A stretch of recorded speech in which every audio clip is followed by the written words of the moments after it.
The Queen Anne was badly damaged, and many of its men were hurt. The captain was in his bed with a white bandage on his head. His first mate, Mr. Stewart, came to see him. Captain, the men have found the door to the treasure broken open. It seems Pike and his men took the Queen's gold, but left behind the treasure we found on that ship. How is the ship? And the men? Many men are hurt, sir. Our sails are badly damaged. We're now sailing to an island we've seen about 2 miles away. Mr. Stewart, have someone watch that treasure. It's all we have left.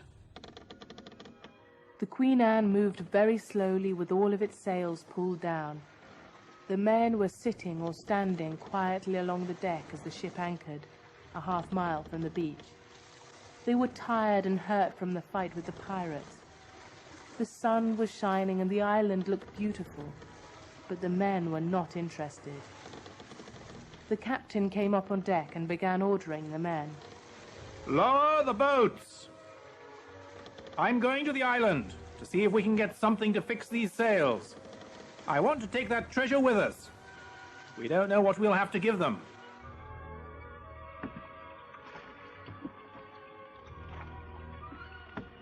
The island had a long beach of white sand with tall green coconut trees on it. They pulled their boats up onto the sand. As they were deciding which way to go, they saw a native boy jump from a tree and run away. The captain spoke first. Let's follow him. He may lead us to his people. The boy led the men through the green hills of the island. He stayed far ahead of them, but stopped whenever he wanted them to see him and follow. There were tall green plants on the hills, and the air smelled of vanilla. What's that smell? It smells like rum. It is, and these are the sugar plants they use to make it. They break the plants apart and mix the rum in large barrels. It smells as if they're making sweets. It'll be nice if we get to taste it. The men laughed as they walked on. When they came to the top of a hill looking down onto a village, they saw natives working near small houses made from trees and leaves. The small boy they were following ran into the village before them, and everyone began looking up at Captain Scott and his men. They stopped what they were doing and waited for the sailors. A tall, dark, and very beautiful woman in a white headdress was standing in front of the natives, waiting for Captain Scott.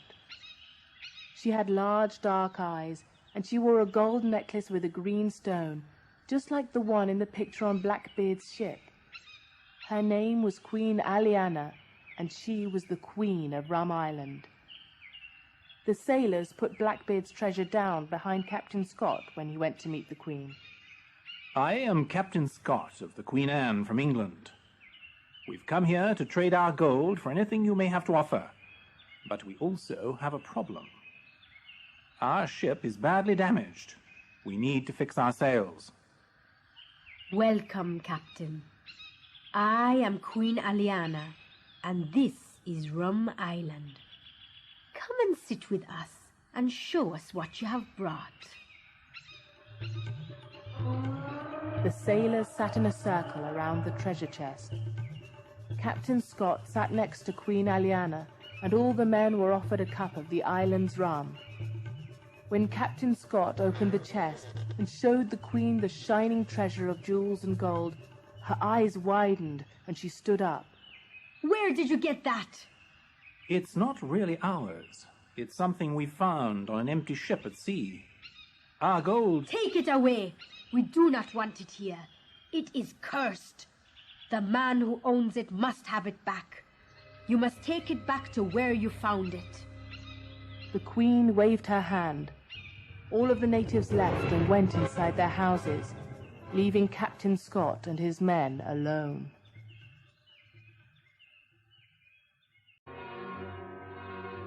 Captain Scott did not understand what Queen Aliana was saying.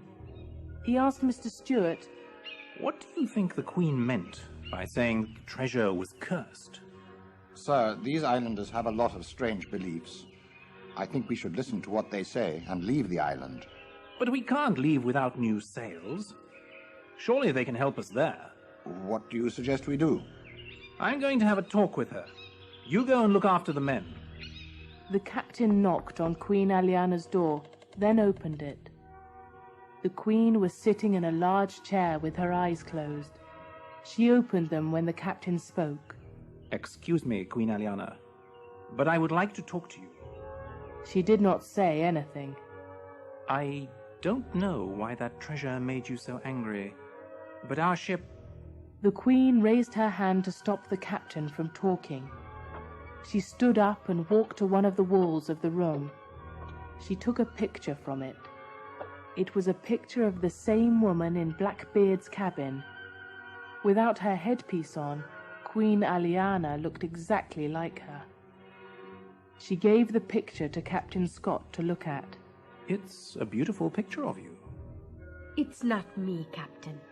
It's my great-grandmother, Queen Hanzani. She was once the queen of this island, and of all the islands in the Bermuda Triangle. She was a great and kind woman, but she died, sadly, at a young age from a broken heart. Was her husband killed by one of your enemies? We had no enemies at that time, except for the pirates who came to steal from us. The man she loved and married left these islands and changed into an evil person.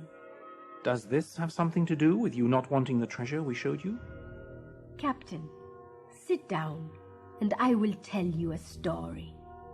The captain sat in a chair opposite the queen. Her large, soft eyes made him feel very relaxed. He sat back in his chair and listened to her story. He saw everything as if it was all happening right there in front of him. When my great-grandmother was 16, she and a boy her age promised to love each other forever. So they married, and some time later, that boy left the island.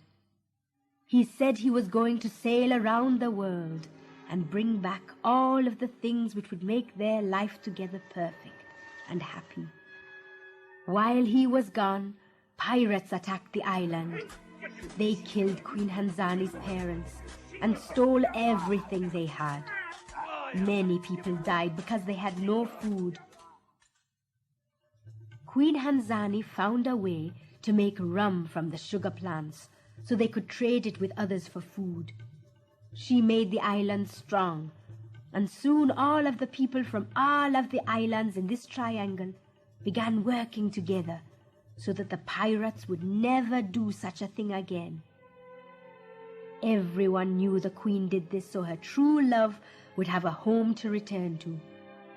Each morning, she would walk along the beach to see if his ship was coming, and each morning she returned a little bit more sad.